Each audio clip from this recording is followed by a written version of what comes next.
Hello everyone. आज हम लोग देखने वाले हैं मैथ का सेट नंबर 15। और खुशी की बात यह है कि हम लोगों ने लगभग 15 दिन में 15 सेट को समाप्त कर दिया। वह सेट किस बुक से ली गई थी? ये इस बुक से ली गई थी। मैं आपको लास्ट बार दिखा दे रहा हूँ। आपको उल्टा उल्टा सब कुछ दिख रहा होगा लिखा हुआ। इसका नाम है, लिखा हुआ है डीएसपी की पाठशाला JSSC CGL सक्सेस प्लानर, है ना, प्रैक्टिस सेट, ऐसा करके इसमें लिखा हुआ है। इस बुक से मैंने 15 सेट, आज तो हो जाएगा कंप्लीट, ख़त्म हो जाएगा। अगर आप इस वीडियो में फर्स्ट बार मिलते हैं तो आप 14 वीडियो को जा कर के देखिए। बहुत प्यार से वीडियो को बनाया गया है आपकी एग्ज़ाम्स के हेल्प के लिए, है ना। आपकी ये भी प्रॉब्लम है कि आपको यूट्यूब में झारखंड सीजल के लिए मैथ कोई पढ़ाता नहीं है। एक वीडियो लाया, 2 वीडियो लाया, ख़त्म। सभी लोग क्या पढ़ाते हैं? सिर्फ Jharkhand GK, Jharkhand GK, Jharkhand GK. उसी से हमारा एग्ज़ाम सिर्फ निकल जाएगा, झारखंड जीके से। हमें मैथ भी पढ़ना है, रीजनिंग भी पढ़ना है, साइंस भी पढ़ना है। तो मैं आपका साइंस का मैथ का ठेका ले लिया हूँ। मैथ को मैं पूरी तरह करवाने वाला हूँ। और ये वाला ख़त्म होगा, उसके बाद भी हम लोग या तो मैथ का वीडियो देखेंगे, प्रैक्टिस सेट देखेंगे, या फिर चैप्टर वाइज देखेंगे। और रीजनिंग का भी वीडियो आने वाला है। चलिए अधिक बात नहीं करते हैं और हम लोग शुरू करते हैं आज की क्लासेस। मैं ब्लैक कर लेता हूँ फ़ोन। ब्लैक हो गया, हाँ ब्लैक हो गया। चलिए, वह बड़ी से बड़ी संख्या ज्ञात करिए, है ना। बड़ी से बड़ी संख्या मतलब एचसीएफ निकालने बोल रहा होगा। एचसीएफ बड़ी से बड़ी मतलब वही होता है। ज्ञात कीजिए जिससे कि 115, 149 और 183 को विभाजित करने पर, मतलब उस नंबर से इसको विभाजित करेंगे ना, किसको? 115 को, 149 को, 183 को, तो क्या बचेगा शेष? 3 बचेगा, 5 बचेगा और 7 बचेगा, है ना। 115 में से कितना शेष बचाना है? 3 शेष बचाना है। तो पहले निकाल के रख लेंगे 3 हम, है ना। पहले 3 निकाल के रख लेंगे। तो 115 में 3 था 112। फिर 149 में 5 बचाना है, मतलब 5 निकाल के रख लेते हैं 144। ठीक है। फिर आपको 183 में से 7 बचाना है, तो 3 घट गया, 4 बच गया, मतलब 176। अब यही सब का क्या कर देना है? एचसीएफ निकाल देना है। एचसीएफ निकल जाएगा, वही तो हमारा आंसर रहेगा। चलिए करते हैं एचसीएफ। 112 को काटेंगे पहले 2 से, तो कट जाएगा 2 पचे 10, 2 छक 12। फिर 2 से काटेंगे तो 2 दूनी 4, 2 अठी 16। फिर 2 से काटेंगे तो 14 दूना 28। फिर 2 से काटेंगे तो 2 सत्ती 14। इतने कटेगा ना, ख़त्म हो गया। इसको काटते हैं, पहले 2 से काटते हैं। 2 सत्ती 14, 2 दूना 4। फिर 2 से 36 दूना 72। फिर 2 से 18 दूना 36। फिर 2 से 2 नवे 18। फिर 3 से 3 तिया 9। इसी तरह 176 को काटना पड़ेगा, तभी तो निकलेगा। 2 अठी 16, 2 अठी 16, 2 चके 8, 2 चके 8, 2 दूने 4, 2 दूने 4, 2 से 11, 11, है ना। चलिए, अब जो मिल जाएगा इसमें से वही क्या होगा? एचसीएफ होगा। यहाँ पे 2 मिल रहा है, 2 मिल रहा है, 2 मिल रहा है, 2 लिख लेते हैं पहले हम। फिर 2 मिल रहा है, फिर 2 मिल रहा है, फिर 2 मिल रहा है, 2 लिख लेते हैं। फिर 2 मिल रहा है, फिर यहाँ पर 2 और फिर यहाँ पर 2। फिर क्या करेंगे? 2 लिख लेंगे। फिर 2, 2 और 2, और कुछ नहीं मिलेगा ना। 7 मिलेगा, कहीं 3 मिलेगा ना, 11 मिलेगा। फिर 2 मिलेगा ना, 2 बचा हुआ था, सो लिख दिया मैंने। 2 दूनी 4 और 4 चक्का 16। कितना आया आंसर? 16 आया। 16 किधर है? इधर है 16। ख़त्म। नेक्स्ट क्वेश्चन देखते हैं। निम्न में से सबसे छोटी भिन्न कौन है ना। इसको पहले हम लोग सॉल्व कर लेते भिन्न को। 3/15 मतलब 1/5, 5/20 मतलब 1/4, 8/64 मतलब 1/8, 25/1000 मतलब 25 चक 100, 1/40। देखिए ऊपर में सबका बराबर है, मतलब 1 है। तो नीचे में जो अधिक रहेगा, नीचे में जो बड़ा रहेगा, वही सबसे छोटा कहलाएगा। तो सबसे बड़ा तो इसी में है, मतलब कि ये किसका था? इसका सॉल्यूशन था, मतलब ये वाला हमारा सबसे छोटा भिन्न है। आगे बढ़ते हैं। ये क्वेश्चन तो हल्का बनाने का मन नहीं, फिर भी बना देते हैं। क्या करना है? ये दोनों को जोड़ लेना है ना।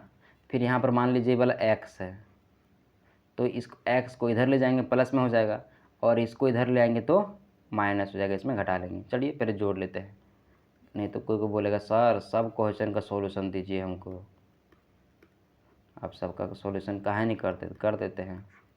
5 6 7, इधर 6 4 10 का 0, 7 3 10, 11 का 1 है ना, और 8 1 9, इधर 9 9। गड़बड़ तो कुछ नहीं हुआ, नया हुआ होगा, कोई बात नहीं। इसमें से क्या करना है, अब घटाना है इसको। तो कितना है, 9 9 0 8 2 2 1 है ना। तो 7 में 1 था 6, 2 में तो 4, 5 में 3 था, 5 में तो 3। किसी के लास्ट में है क्या 3 4 6, 3 4 6 कहीं पे है, 3 4 पॉइंट के बाद 3 4 कहीं है, पॉइंट के बाद 3 4, यहाँ पर पॉइंट के बाद है 3 4, और यहाँ पर देखो 3 4 6 है ना। ये वाला हमारा क्या हो जाएगा आंसर। थोड़ा सा लाइट लग रहा है आँख में ना, और रात भी हो गया है, तो कुछ कुछ प्रॉब्लम हो जाती है कभी कभी, कोई बात नहीं, आप लोग थोड़ा सा समझेंगे। चलिए 290 और 660 का महत्तम समापवर्तक 10 है, तो लघुत्तम निकालिए। एक फार्मूला है, LCM इंटू SCF बराबर नंबर 1 इंटू नंबर 2।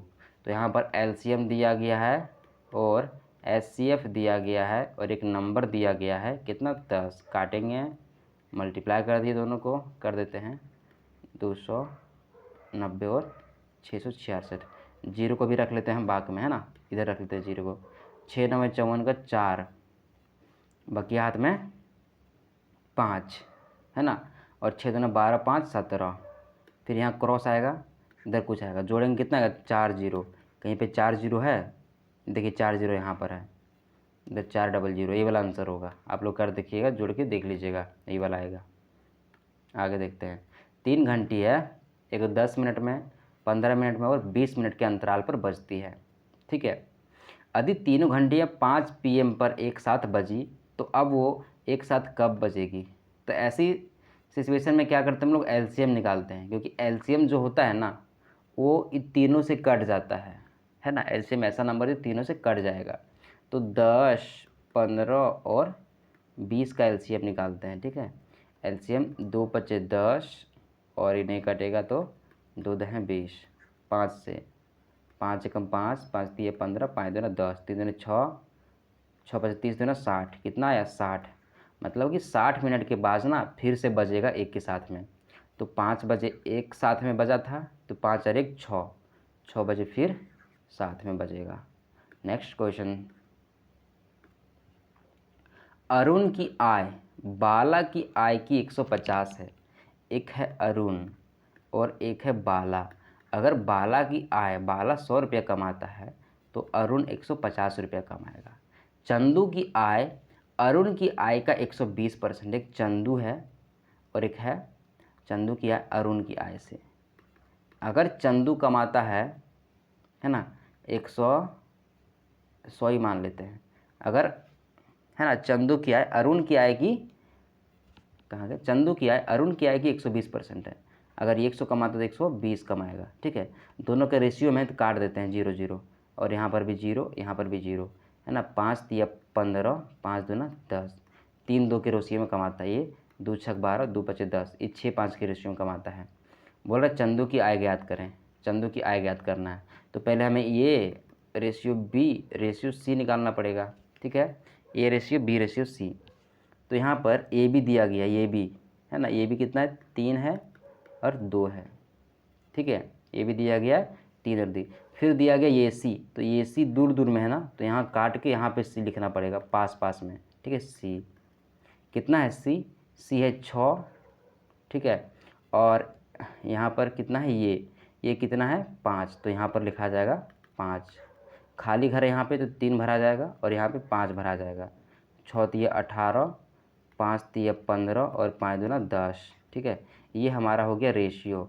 तो बोल रहा है कि चंदू की आय ज्ञात करें, सबको जोड़ लीजिए, है ना। ये हमारा आएगा 86,000 के बराबर।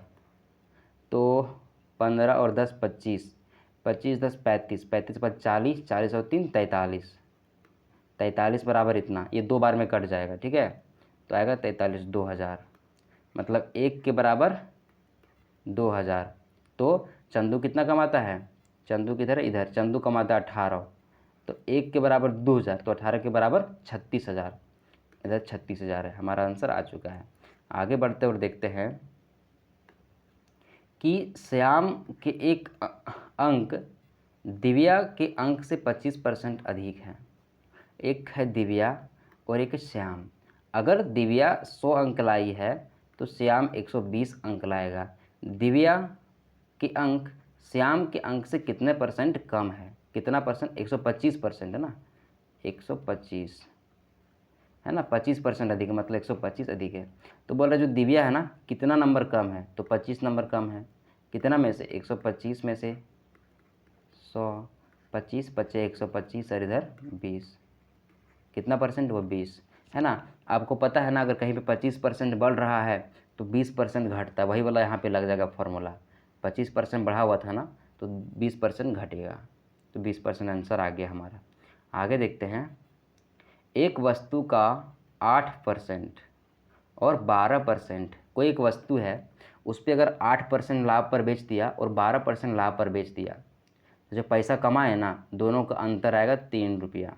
तो दोनों का क्रय मूल्य का अनुपात ज्ञात करना है।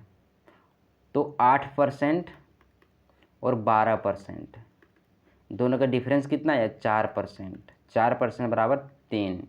तो यहाँ से अगर 100% निकाल लेंगे तो 4 25 चक 100, तो 25 दिया 75, मतलब 75 रुपये का सामान है वो सब। अब 75 रुपये को क्या करते हैं, एक बार हम लोग 108%, मतलब 108% लाभ पर बेचते हैं, मतलब 8% लाभ पर। और एक बार ये 75 रुपये वाला सामान को 112 में बेचते हैं, मतलब 12% लाभ पर। दोनों का रेशियो मैंने लिख दिया, 75 से 75 कट गया, इधर से इधर कट गया, है ना। अब कितना से कटेगा, 2 से काट के देखते हैं, 2 पचे 10, ठीक है, और 2 चके 8, इधर 2 पचे 10, 2 छक 12 कटेगा, फिर से कितना से कट जाएगा, ठीक है, 2 से, 2 दूनी 4, 2 सत्ती 14, और 2 दूनी 4, 2 अठी 16, मतलब 27:28, ये वाला हमारा आंसर सही होगा। आगे देखते हैं, एक व्यापारी उसके सामान पर क्रय मूल्य से 25% अधिक मूल्य अंकित कर देता है। जितना में बेचना था उससे 25% बढ़ा दिया, फिर 8% का छूट दे दिया, तो कितना लाभ कमाएगा। एक ही सामान पर क्या हो गया, 25% बढ़ा है, फिर 8% घटा है। तो क्या करेंगे हम लोग, सक्सेसिव फॉर्मूला लगाएंगे। 25 बढ़ गया और 8 घट गया, फिर 25 गुने 8/100, ये 25 चकें 100 और 4 दूनी 8, है ना। 8 और 2 10, 10 घट जाएगा 25 में, कितना बचेगा, 15%, मतलब 15% उसको क्या हो गया है, लाभ हुआ है। नेक्स्ट क्वेश्चन है कि P कार्य करने में Q से 2 गुना सक्षम है। एक P है, एक Q है ना। तो P अगर एक काम करेगा ना तो Q 2 काम करेगा। अगर Q एक दिन में एक काम कर सकता है तो Q एक दिन में 2 काम कर सकता है ना। P मतलब 2 काम कर सकता है। दोनों एक साथ मिल करके एक काम को 22 दिन में पूरा करता है। दोनों साथ मिल गया, दोनों साथ मिलेगा तो एक दिन में कितना काम होगा, 2 और 1 3 काम होगा एक दिन में, लेकिन पूरा काम कितना दिन में, 22 दिन में। ये हमारा क्या हो गया, कंप्लीट वर्क।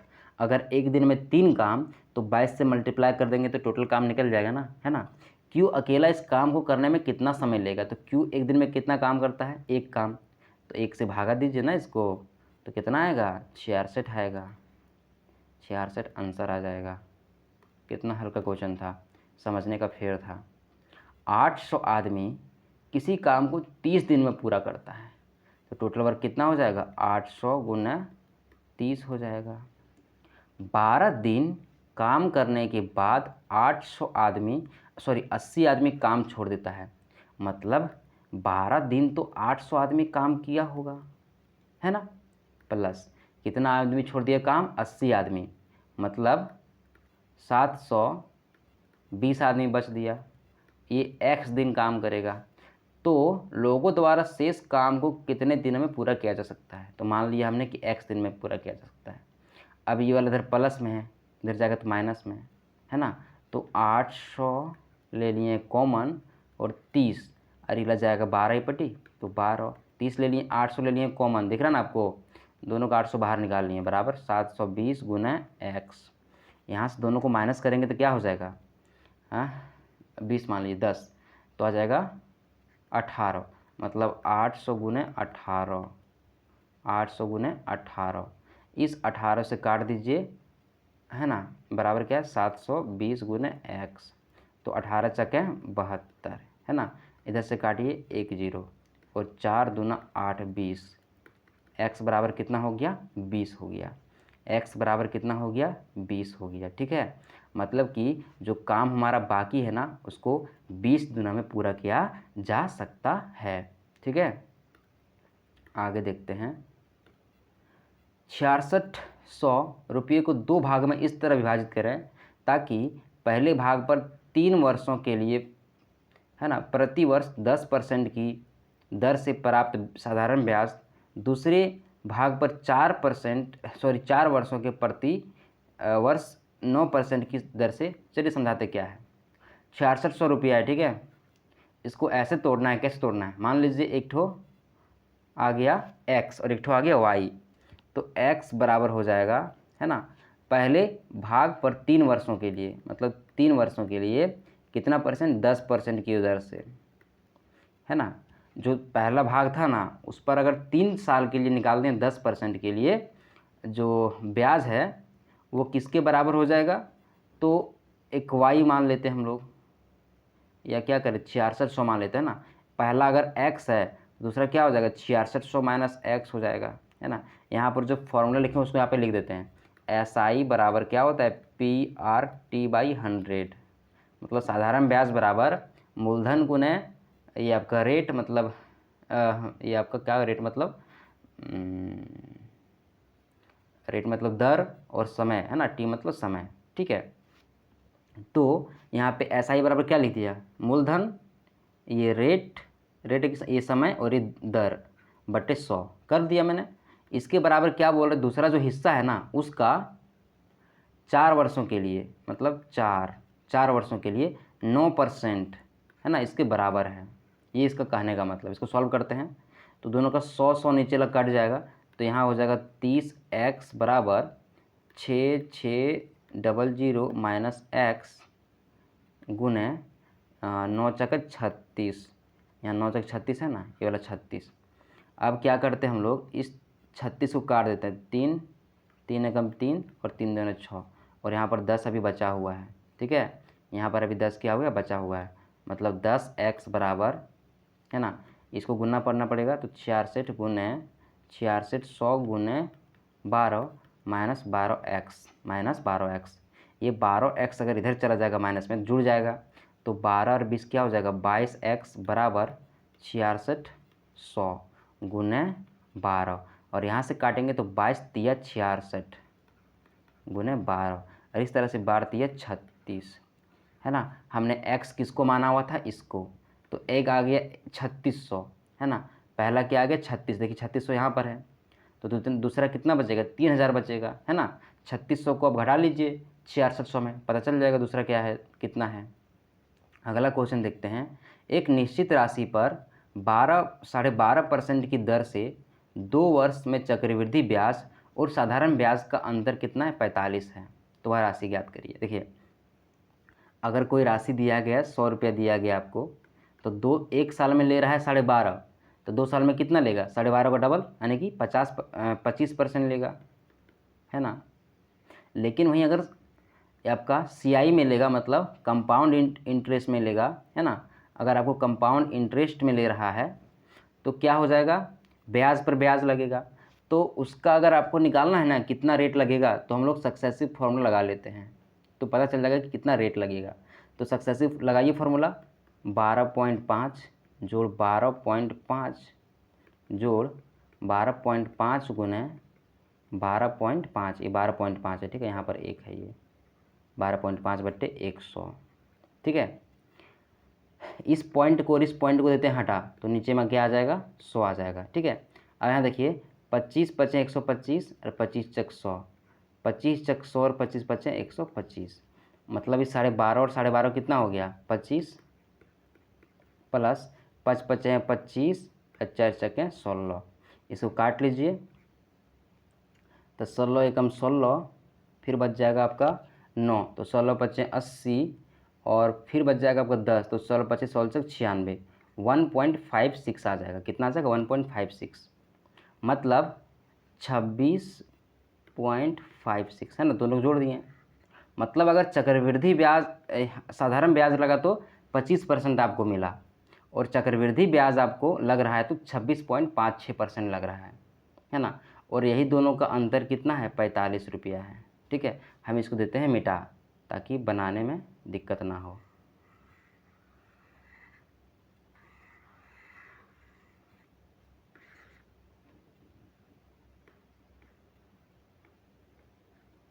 ठीक है, तो 25% और 26.6% मतलब 1.56% इन डिफरेंस है, बराबर 45 दिया गया है। तो हम लोग बोला कि वह राशि ज्ञात करिए। अगर इतना परसेंट बराबर इतना, तो हम लोग 100% निकाल ना सकते हैं जी। 100% बराबर क्या हो जाएगा 45/1.56 इंटू 100 बराबर क्या हो जाएगा 4500/156 है ना। 156 ये इसको मल्टीप्लाई कर दिए और यहाँ पे 2 जीरो ऊपर में चला जाएगा। अब दोनों को काटिए, दोनों को काटने पर ना आपका ये वाला आंसर आएगा। ठीक है, 2880 रुपया। आप कैलकुलेशन कर लेंगे। ठीक है, चलिए कोई बात नहीं, आप कैलकुलेशन कर लेंगे। नहीं करेंगे तो आप कमेंट सेक्शन में करिएगा, मैं कैलकुलेशन करके दूंगा और क्या।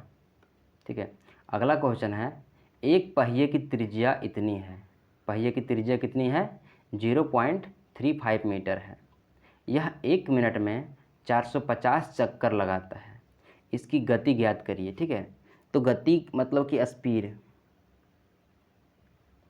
स्पीड बराबर क्या होता है दूरी बट्टे समय। तो हमको निकालना पड़ेगा, समय तो दिया गया 1 मिनट, तो 1 मिनट में कितना दूरी चला है ना। तो एक चक्कर में जितना दूरी है उसको अगर इससे मल्टीप्लाई कर देंगे तो 450 चक्कर का दूरी निकल जाएगा। अब एक चक्कर में कितना दूरी रहेगा, जितना इस वृत्त की क्या है परिधि है ना। परिधि बराबर क्या होता है 2πr, मतलब 2 गुने 22/7 गुने r मतलब 0.35 है ना। और ये हो गया एक चक्कर का, इसको अगर कर देंगे 450 से तो पता चल जाएगा कि 1 मिनट में कितना दूर चला है ना। ये निकल गया हमारा क्या है दूरी, और समय कितना दिया है 1 मिनट। 1 मिनट के बराबर 60 सेकेंड, क्योंकि ये चीज़ कितने था मीटर में था तो इसको सेकेंड में होना ज़रूरी है ना। ठीक है, ये हमारा निकल गया। अब ये मीटर प्रति सेकेंड में निकल गया, लेकिन हमको किस में चाहिए किलोमीटर प्रति घंटा में। इसको किलोमीटर प्रति घंटा में बदलने के लिए 18/5 से क्या करना पड़ता है मल्टीप्लाई करना पड़ता है। अब इसी को सॉल्व करते हैं हम लोग, आंसर आ जाएगा। ठीक है, इस 7 से काटते हैं तो 0.5 है ना, 0.5 नहीं आएगा, 0.05 आएगा। ठीक है, 7 5 35 है ना। अब आ जाएगा 0.05। ठीक है, ये आ गया आपका। यहाँ से 1 जीरो, यहाँ से 1 जीरो, ये 6 तिया 18, ये 6 तिया 18 है ना।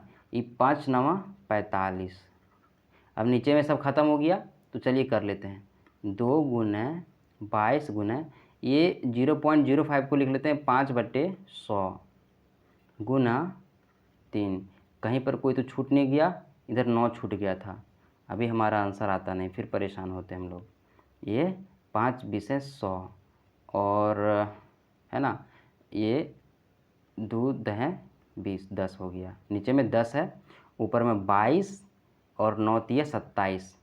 ठीक है, तो 27 और 22 और नीचे में 10, तो 7 दूना 14 के 4, बकियत में 1, 2 3 4 और 1 5, फिर आएगा 27 दूना 54, मतलब 5 9 4 और नीचे में क्या था एगो 10 था तो 59.4 हो जाएगा। 59.4 कहाँ पर है, यहाँ पर 59.4, एक जीरो लगा उससे कोई मतलब नहीं, लास्ट में जीरो लगेगा तो ये वाला हमारा आंसर हो जाएगा सही। चलिए आगे देखते हैं, है ना। 120 मीटर लंबी एक रेलगाड़ी 10 सेकेंड में 100 मीटर लंबे एक प्लेटफॉर्म को पार करती है, इसकी चाल ज्ञात करिए। तो चाल बराबर दूरी बटे समय, दूरी कितना 120 मीटर, ये गाड़ी का अपना, और प्लेटफॉर्म का 100 मीटर। ये हो गया टोटल दूरी कितना सेकंड में, 10 सेकंड में, मीटर प्रति सेकंड हो गया। तो मतलब 220/10, लेकिन ये मीटर प्रति सेकंड में है, इसको किलोमीटर में करने के लिए 18/5 से मल्टीप्लाई करना पड़ेगा, और ये कट गया, है ना। और 18 दूनी 36 के 6, बाकी हाथ में 3, 18 दूनी 36 और 3 39, और 5, 5 सती 35, और 4 25 40, 5 9 45, है ना, और 1 तो 5 दूना 10, 79.2 इधर है, ये वाला हमारा आंसर होगा। ठीक है, आगे बढ़ते हैं और देखते हैं। एक घनाभ है, घनाभ जिसकी भुजाएं इतना है, 1 2 और 3 के अनुपात में है, तो हम लोग क्या मान लेंगे, 1x 2x 3x मान लेंगे। इसका पृष्ठ क्षेत्रफल कितना है, 88 सेंटीमीटर स्क्वायर है। पृष्ठ क्षेत्रफल का फॉर्मूला क्या होता है, 2 × LB + LH + BH, यही ना होता है। तो हम लोग मान लिए L बराबर 1x, ठीक है, B बराबर 2x मतलब चौड़ाई, और ऊंचाई बराबर h बराबर 3x। इसको इस फॉर्मूला में लगाएंगे तो 88 हमारा आंसर आएगा, है ना। चलिए लगाते हैं फॉर्मूला में, 2 × LB, L और B, तो कितना होगा, 2 और 1 2 एकम 2 x स्क्वायर, यही आएगा, प्लस BH, है ना, LB + LH ना, तो ये L हो गया आपका और ये H हो गया, मतलब 3 और 1, अच्छा गुना ना, 3 एकम 3 3x स्क्वायर प्लस BH, ये B हो गया और ये H हो गया, तो 3 दूनी 6x स्क्वायर, 6x स्क्वायर, ठीक है, बराबर क्या हो जाएगा, 88 हो जाएगा, है ना। अब इसको काटते हैं इधर से इधर, तो आ जाएगा 44, और ये जोड़ते हैं, 3 2 5, 5 6 11, 11x स्क्वायर बराबर 44, तो 11 चकें 44, और x बराबर 2 आ जाएगा। क्या निकालने बोला था, आयतन। आयतन बराबर क्या होता है, L B और H, है ना। लंबाई कितना है, 1 है, 1x, तो 1x को 2 से मल्टीप्लाई करना पड़ेगा, x की वैल्यू 2, तो 2 एकम 2, अगला हमारा 2 दूनी 4 और 3 दूनी 6, यही हो जाएगा हमारा क्या, आयतन। 4 दूनी 8, है ना, 6 6 24 दूना 48, इधर 48। अगला देखते हैं हम लोग 67। त्रिज्या r वाले एक गोले, है ना, और त्रिज्या r वाले एवं ऊंचाई 2r वाले एक बेलन का आयतन ज्ञात कीजिए। तो गोले का आयतन कितना होता है, 4/3 πr3, और बेलन का आयतन क्या होता है, πr² × h। यहाँ से पाई पाई पहले काट देते हैं, बैठाते हैं वैल्यू 4, और नीचे में आ जाएगा 3, ठीक है। r³ कितना है, त्रिज्या r ही है, मतलब r³ ही आएगा, और इसका त्रिज्या कितना है, ये आपका बेलन का, तो r है, मतलब r² आएगा, और ऊंचाई कितना है, 2r है, 2 × r, देख रहे हैं, एक r और 2 3r, 3r से कट गया, और ये 2 से कट गया 2, बराबर 2:3 हमारा आंसर जो कि यहाँ दिया गया है हो गया। और आगे बढ़ जाते हैं आराम से, ये वाला क्वेश्चन है ना, बहुत मस्त क्वेश्चन है। आपने एक फार्मूला पढ़ा होगा क्या, ये स्क्वायर नहीं, ए क्यू नहीं, x³ + y³ + z³ बराबर 3xyz। कब, जब x + y + z बराबर क्या हो, 0 हो, है ना। तो यहाँ पर हम लोग ऊपर वाले को देखेंगे, यहाँ पर x बराबर क्या है, ये -b है, y बराबर क्या है, b - c है, और z के बराबर क्या है, तो c - ये है, ठीक है, यही ना है। तो सबको जोड़ करके देखते हैं, x बराबर कितना है, ये -b, और y बराबर कितना है, b - c, और z बराबर कितना है, c - c। यहाँ से यहाँ कट गया, ये b कट गया और c कट गया, तीनों को जोड़ने पर क्या आ रहा है, 0, मतलब इसके बराबर क्या आएगा, 3abc, है ना, 3xyz। तो x कितना है, ये -b, फिर आपका वाई कितना है बी माइनस सी, और जेड कितना है तो सी माइनस ये हो जाएगा, ये इसका बराबर ये कट गया। अब देख रहे हैं नीचे में भी यही चीज़ है, 3 इंटू ये माइनस बी, फिर बी माइनस सी, और ये सी माइनस ये है ना, सी माइनस ये, मतलब ऊपर नीचे कट जा रहा है, ऊपर नीचे कट जाएगा तो कितना वैल्यू आएगा, 1 आएगा। यहाँ से आंसर 1 हो जाएगा। अगला क्वेश्चन देखते हैं 69 नंबर क्वेश्चन है ना। ये square minus B square by ये प्लस बी बराबर 25, तो ये माइनस बी का बहुत इजी क्वेश्चन है। ये स्क्वायर माइनस बी स्क्वायर क्या होता है, ये माइनस बी इंटू ये प्लस बी होता है, और नीचे में ये प्लस बी दिया गया पहले से, ये किसके बराबर है 25 के बराबर, ई कट गया तो ये माइनस बी बराबर क्या हो जाएगा, ये माइनस बी बराबर आपका हो जाएगा 25। लास्ट क्वेश्चन, हमारा बैटरी भी ख़त्म हो चुका है ना, मेरा भी बैटरी ख़त्म हो गया और मोबाइल का भी ख़त्म हो गया है ना, बनाते बनाते बहुत रात हो गया, कोई बात नहीं।